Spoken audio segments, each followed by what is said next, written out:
I am the Tofu Golem. Please enjoy the video. You begin by securing the right photo and permissions. You must have a model release before editing a celebrity likeness.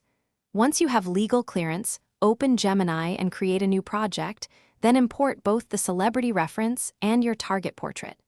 Make sure to set primary layers now, a background layer, the subject layer, and separate adjustment masks. This early structure saves time later, and it lets you isolate edits, so that color grading and facial adjustments won't affect the whole image. You now align features precisely. Use Gemini's face alignment to match scale, angle, and eye position between images, because accurate placement avoids uncanny results. Once aligned, apply local warps and morphs at low opacity, work gradually, and preserve natural facial proportions rather than forcing exact matches.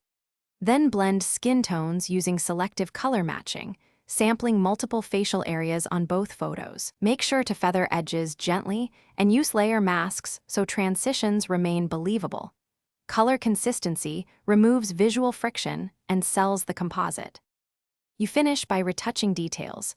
Remove blemishes, sharpen eyes and lashes, and apply final tonal curves for contrast and mood.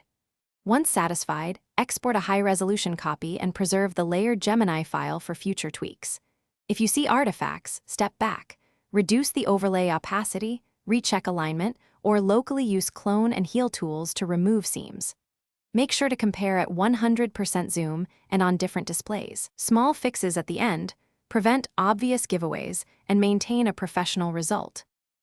Thanks for watching. Consider subscribing if we helped you today.